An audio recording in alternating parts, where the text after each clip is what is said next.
Priya Parker talks about taking a stand, getting controversial, creating good controversy, creating any controversy.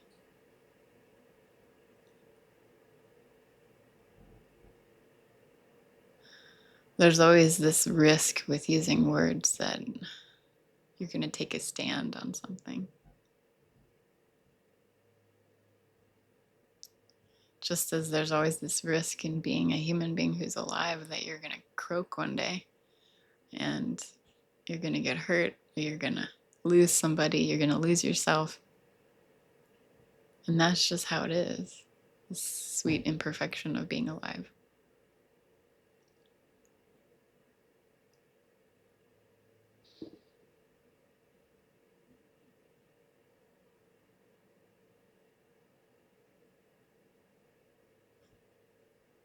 So I both resonate with and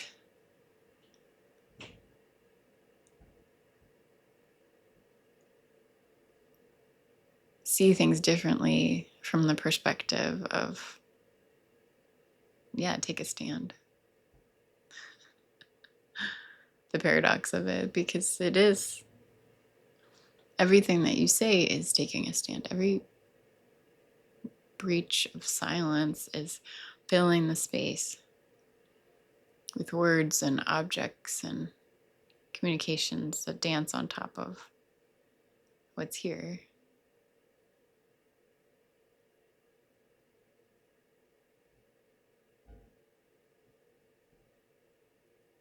And I think there's a lot of stances that are being taken that don't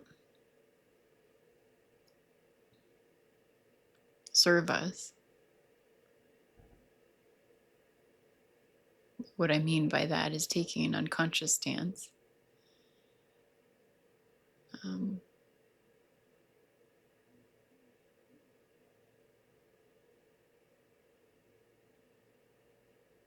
Taking a stance that's actually just the flip side of what I'm opposing. It's kind of like a misunderstood stance that leads to more perceived polarization, like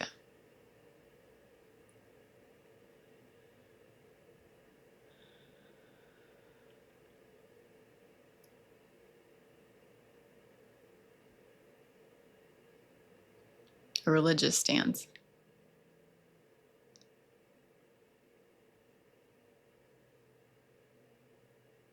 For instance.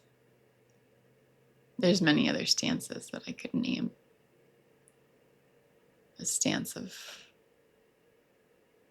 nationality. That I'm defined by the land I live on. That's who I am, and you're something else. But I do think that taking a stand has to happen, and we can take stands that fall away or shift into something else just by speaking, by breaking silence, by taking a risk of using words that are inherently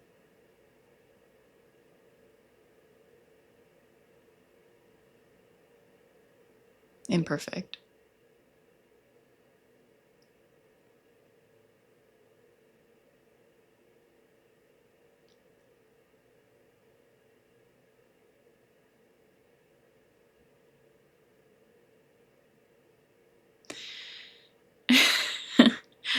I'm smiling because I think I'm talking about taking a stand on saying something, and I don't even remember where this thing that I'm saying began. And I'm curious to see where it leads.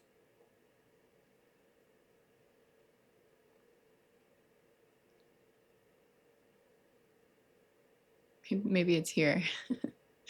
Awakening. We're having a retreat soon on awakening to the nervous system. And there's so many layers to awakening. There's so many levels, if you want to call them that. Awakening to the heart, to love, awakening to the intuition, awakening to the embodiment of this form.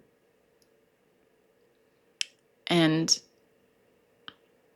kind of taking a stand in this retreat on awakening to the nervous system, which goes real deep in one direction.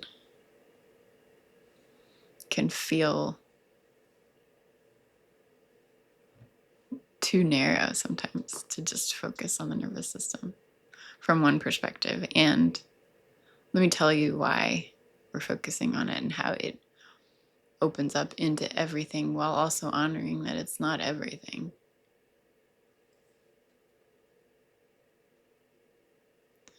But the nervous system is the vehicle, the vessel through which we awaken. We don't awaken out of a separate self into this primordial nothingness.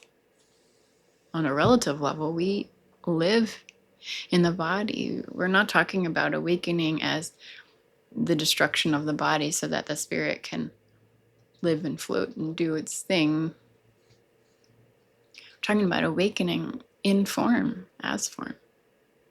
And the form that we live through as and in matters and is incredibly pivotal, both in our suffering as well as our freedom.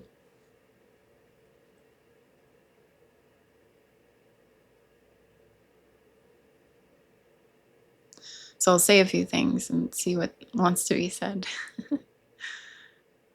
I haven't made a video in a while. I've been in many other branches of my work and family and just life. And so it's fun to be back to speaking. And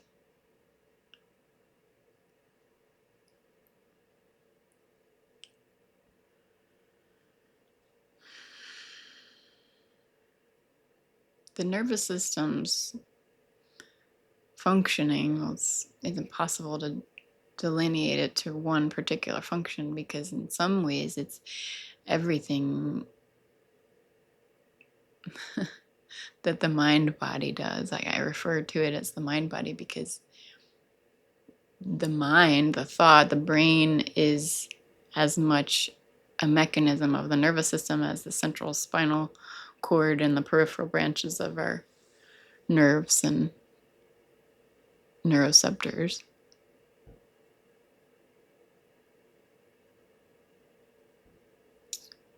And one of the primary functions of the nervous system is to protect, to self-protect, to protect the self, right? From these irrefutable threats of existence, of being an impermanent being who suffers. How natural for the nervous system to resist that, to fight against it, to try to advocate for more life, to constantly be detecting, am I okay? Am I not okay? Am I okay? Am I not okay? Like, it never ends. It's in perpetuity until the body ends in this form, which will happen despite all of our nervous system's effort. How natural is it for suffering to occur? We're set up in a certain way. We're set up to live in this kind of insecurity, in this insecure world where the resources are finite, so to speak, and our time here is finite in this form, and our wiring is such that we love ourselves. The body loves itself. It wants to survive, and it also wants to connect. It doesn't just want to survive. That's the primary concern, but through surviving, it wants to thrive. It wants to connect. It wants to be its natural interconnected being that extends. So the nervous system extends beyond just the individual, like the root system of a forest, the mycelium networks of mushrooms, this interwoven web that reaches across the planet to what we see in terms of war and peace. Like that's an extension of our nervous system. We are part of it. We're not separate. And so that protective mechanism of creating a self and defending a self is so natural.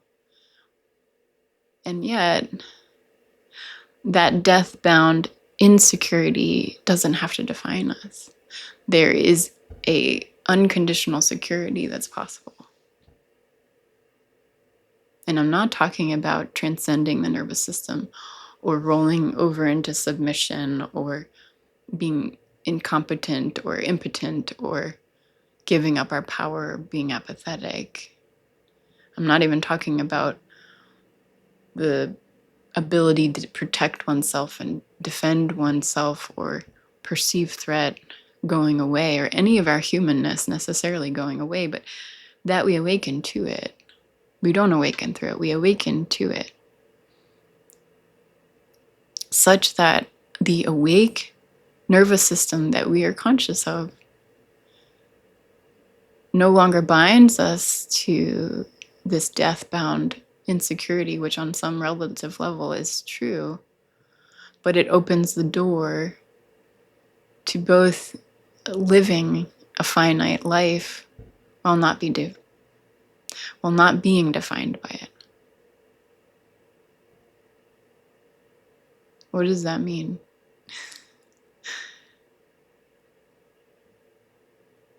It's too much of a question to touch on in the remaining moments that I have. So let me just give you a sense. What does awakening to the nervous system mean?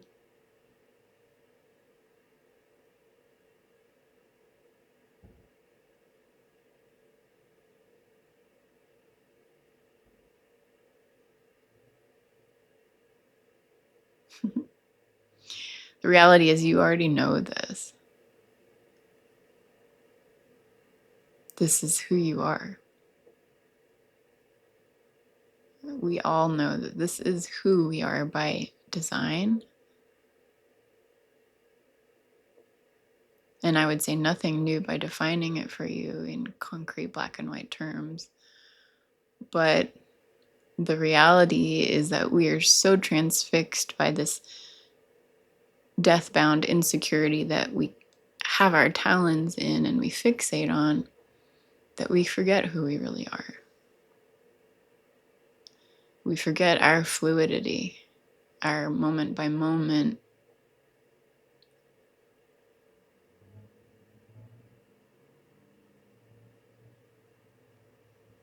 truth of truths.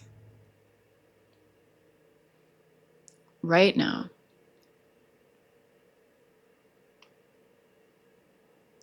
the okayness or not okayness that's here in the gut, here on the soles of the feet, however it is, the awakeness to that, the okayness of it, even if it's screaming, I'm not okay, the awakening to that, the surrendering to that in this moment that is fluidly and dynamically unfolding, free-falling, carrying us, so that the me that gets created is a byproduct. There's no me carrying the nervous system. There's no me being protected. There's a protection, almost like a mother nature, maternal instinct, paternal instinct, to tend to its form while also allowing it to change.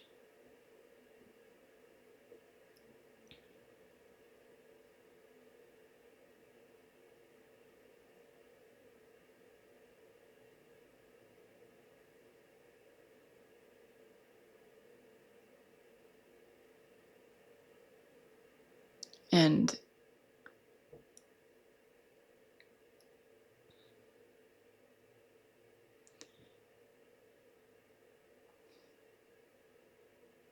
we don't do this alone.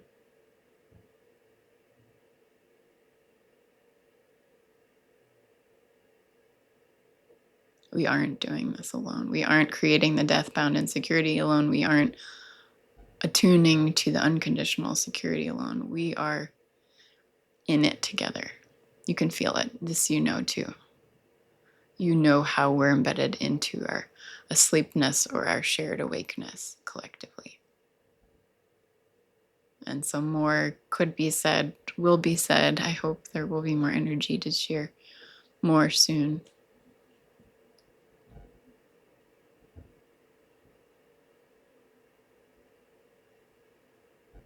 And that's all for now.